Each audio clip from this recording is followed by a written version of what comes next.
Allô, shalom mes bien-aimés, shalom mes frères et sœurs, soyez tous bénis au nom de Jésus-Christ. C'est encore moi, votre sœur Janine de Jésus qui vous aime bien. Soyez bénis au nom de Jésus. Mes frères et sœurs, apprenons, cherchons à connaître nos défauts. Cherchons vraiment à connaître nos défauts. Connaître ces défauts, c'est vraiment quelque chose d'important qui nous aide à améliorer, à changer, à évoluer, à grandir. Connaître ses défauts. Nous remarquons lorsque nous allons dans les entretiens des embauches, on nous demande toujours quels sont vos défauts. Pour nous aider, pour nous connaître mieux. Les chefs demandent toujours quels sont vos défauts, vos qualités. Nous avons tous nos défauts, nous avons aussi nos qualités. Les frères et sœurs, mais nous, les peuples de Dieu, nous devons vraiment chercher à connaître nos défauts pour changer. Les défauts, ce sont des faiblesses. Les défauts, ce sont des faiblesses qui nous fait reculer, qui nous empêchent à avancer, qui nous empêchent à grandir, qui nous empêchent de changer, de devenir une nouvelle créature. Les défauts, ce sont des faiblesses. On a des fois, on se vante de nos défauts. Non, moi, mes défauts, c'est tel. Moi, mes défauts, j'ai tel défaut. Non, on ne peut pas se vanter de nos défauts. Les défauts ne sont pas des qualités. On appelle ça défauts. Chacun de nous a ses défauts. Mais nous devons chercher à connaître nos défauts. Si tu ne connais pas tes défauts, ça sera vraiment quelque chose de mal pour toi. Quelqu'un qui ne connaît pas ses défauts ne change pas. Quelqu'un qui ne connaît pas des défauts ne change pas. Tu ne peux pas abandonner les péchés si tu ne sais pas que tu es pécheur. Tu ne peux pas changer si tu ne sais pas que non, ce que tu fais n'est pas bien. Tu ne peux pas chercher à évoluer dans la vie si tu ne sais pas que tu es dans la bassesse. Tu ne peux pas chercher à devenir riche si tu ne sais pas que tu es pauvre. Tu ne sais pas chercher à se soigner si tu ne sais pas que tu es malade. Tu ne sais pas chercher à avancer si tu ne sais pas que non, tu es sur place, tu ne bouges pas. Il faut reconnaître ce que tu es. Il faut reconnaître, c'est pour changer, pour améliorer, pour avancer. Pour reconnaître d'abord qui tu es. Ce que tu es. Il faut reconnaître tes défauts. Il faut te connaître toi-même. La Bible dit, examinez-vous vous-même. Nous devons avoir des temps de nous examiner nous-mêmes. Qu'est-ce que je fais? Qu'est-ce que je vis? Qu'est-ce que j'ai fait? Nous vivons dans une génération, mes frères et sœurs, nous vivons dans une génération des hommes qui connaissent tout, des femmes qui connaissent tout, des enfants qui connaissent tout. Mais on sait que personne ne connaît toutes les choses. On apprend, nous tous nous apprenons du jour au jour. Nous tous nous apprenons, même si nous devenons des vieilles. L'apprentissage ne cesse pas. On apprend du jour au jour. Dans la vie, on est venu pour apprendre. On est venu pour apprendre. On apprend du jour au jour. Personne ne connaît toutes les choses. Même la Bible dit, vous prophétisez en partie, vous connaissez en partie. Il n'y a que Dieu le seul qui connaît toutes les choses. Mais nous autres, nous tous, êtres humains, personne ne connaît toutes les choses. Personne ne connaît toutes les choses. Il y a une limite pour les hommes qu'ils ne peuvent pas atteindre. Il y a une limite. Pour que tu ne te voies pas qu'on est devenu de Dieu. Pour ne pas se mettre à la place de Dieu. Dieu met une limite que l'homme ne peut pas dépasser. On ne connaît pas toutes les choses. Nous apprenons du jour au jour. Nous commettons tous des erreurs. Nous commettons tous des erreurs. Nous avons tous des défauts. Comme on dit, l'erreur est humaine. L'erreur est humaine. L'erreur est humaine. Mais aujourd'hui, il y a plusieurs personnes qui ne reconnaissent pas que non, ils ont des défauts. Plusieurs personnes, ils croient que non, et ils ne font pas des erreurs. Il n'y a que des autres qui font des erreurs. Il n'y a que des autres qui font des erreurs.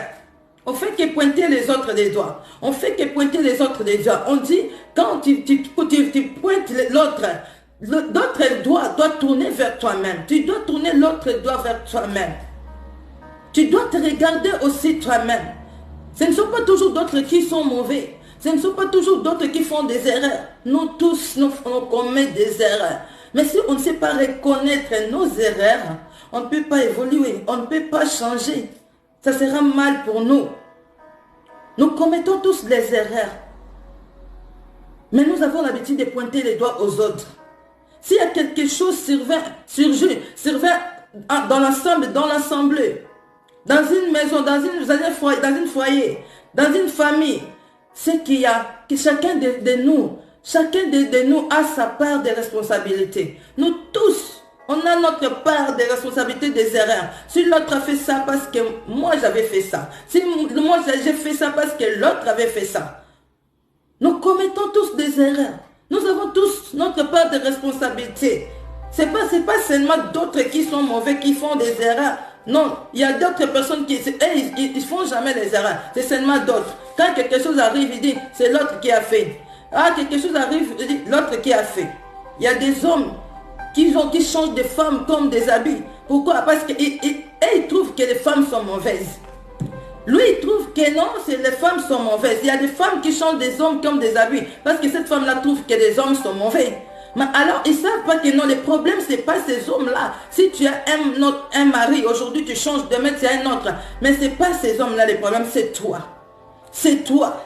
Si tu as des amis, tout le temps tu te sépares avec tes amis. Ce n'est pas eux, c'est le problème, c'est toi. Nous devons nous-mêmes nous mettre à la place des autres. Nous-mêmes nous examinons. Nous sommes des responsables de nos erreurs, de nos échecs. Nous sommes des responsables de nos faillites. Nous sommes des responsables. Mais nous devons nous examiner. Nous ne devons pas toujours voir les autres. Non. Il y a des personnes qui voient que les autres, et ils sont des saints. La Bible nous dit, il n'y a personne qui est saint. Il n'y a personne qui est saint. Il n'y a personne qui ne pêche jamais. La Bible dit, il n'y a personne qui ne pêche jamais. Il n'y a personne. Celui qui se dit qu'il n'a pas péché, c'est passe pour un menteur.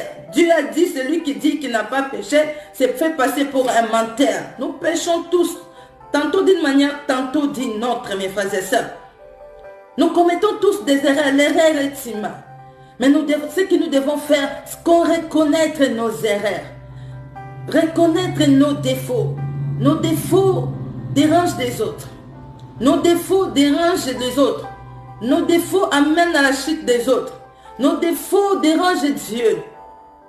Les défauts ne sont pas des qualités. On ne peut pas changer. Si on ne reconnaît pas, on a des erreurs.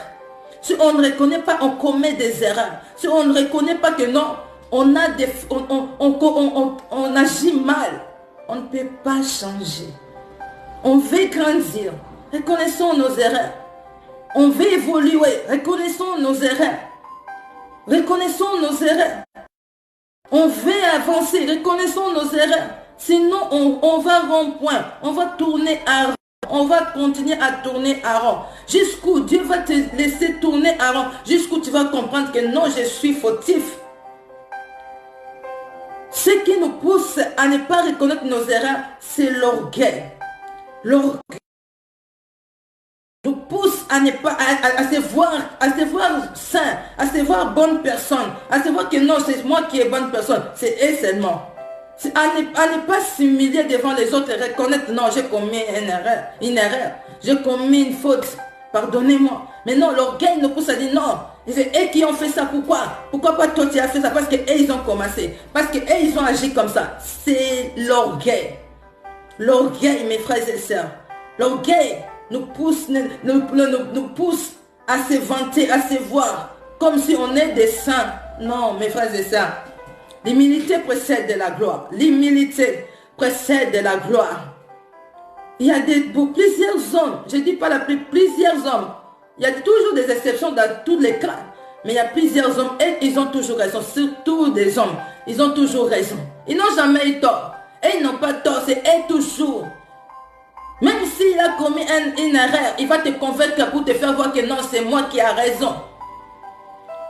Mais nous voyons notre Seigneur, il a pris porter nos péchés. Lui qui n'a jamais péché.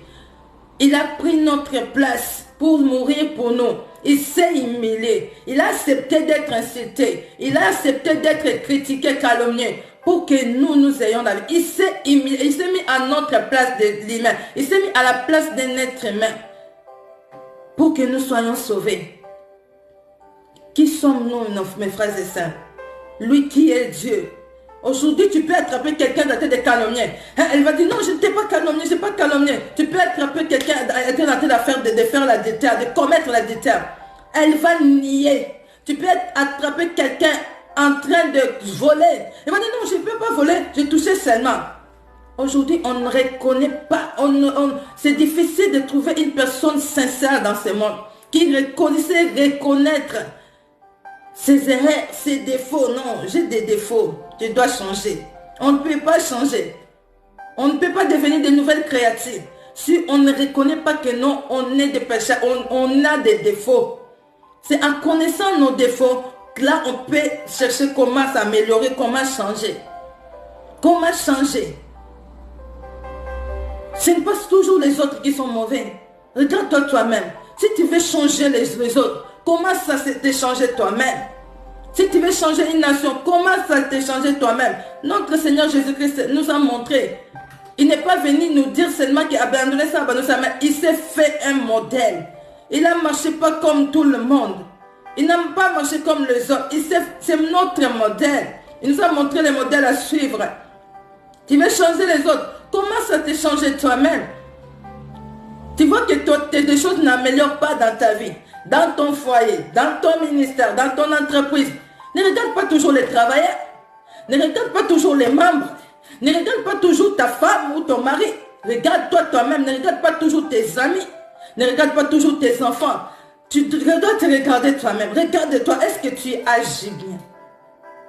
Nous sommes des leaders. Nous sommes des leaders en étant des parents. En tant que parents, nous sommes des leaders. En tant que pasteur, vous êtes des leaders. En tant que chef, vous êtes leaders. En tant que chrétien, nous sommes des leaders. La Bible dit, vous êtes des lumières du monde. Nous sommes des lumières. En tant que chrétiens seulement, nous sommes des lumières. Nous devons être des modèles pour montrer l'exemple à ceux qui ne croient pas en Jésus-Christ, à ceux qui ne sont pas des chrétiens. Soyons des modèles. Reconnaissons nos péchés, reconnaissons nos erreurs, nos défauts. Humilions-nous pour changer, pour avancer, pour évoluer. Ne dis pas toujours moi, ce sont les autres. Quels les autres? On nous fait montrer le doigt aux autres. Non. Nous avons tous notre part de responsabilité. Nous avons tous des erreurs. Nous commettons tous des erreurs. Parce que l'autre a fait ça, pourquoi? Parce que l'autre a fait ça. Pourquoi l'autre a fait ça? Parce que moi j'ai fait ça. Pourquoi moi j'ai fait ça? Parce que l'autre a fait ça. Il ne peut pas avoir le mal dans un endroit s'il n'y a pas de mal là où, dans cet endroit-là. Le mal peut arriver là où il n'y a que le mal. Le bien peut arriver là où il n'y a que le bien, mes frères et sœurs. Quelqu'un ne peut pas te faire du mal si toi tu ne l'as pas fait du mal.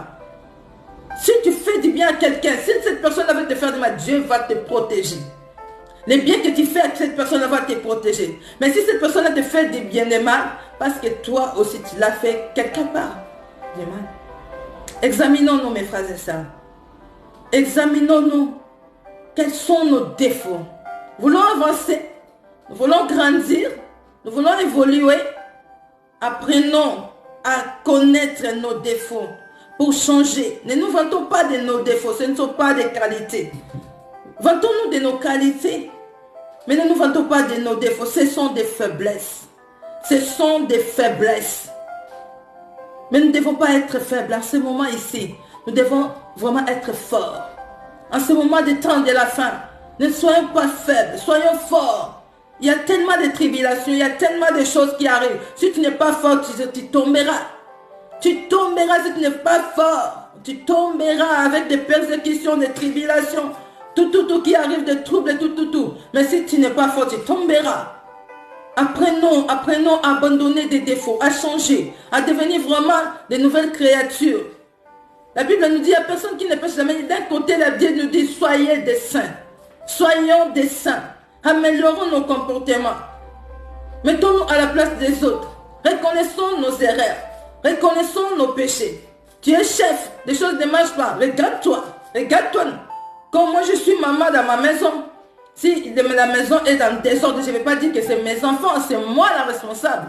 C'est moi la responsable. C'est moi qui dois mettre de l'ordre. Et si je laisse mes enfants faire ce qu'ils veulent, Je dois dire quoi? C'est mes enfants qui ont fait des désordres. Non, je dois dire c'est ma faute.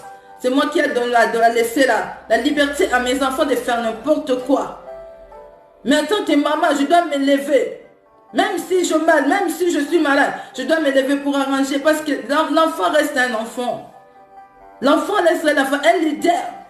Tu dois te lever, mettre de l'ordre dans ton entreprise, dans ton ministère. Tu dois te lever. Tu ne dois pas laisser de travailler, de faire. Si tu laisses la liberté aux travailleurs, ils vont faire n'importe quoi. Ils vont venir quand est-ce qu'ils veulent. Ils vont rentrer quand est-ce qu'ils veulent. Ils vont travailler comment ils veulent.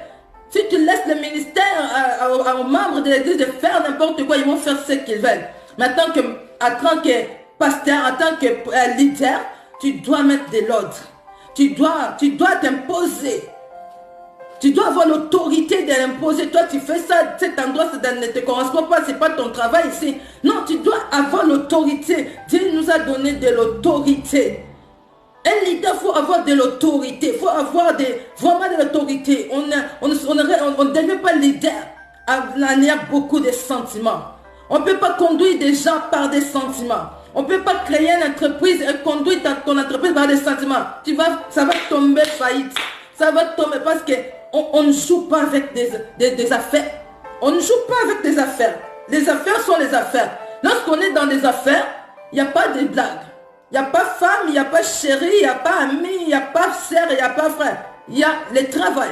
Lorsqu'on est à la maison, tu es ma femme, tu es mon ami, tu es mon mari, mais au travail, c'est le travail.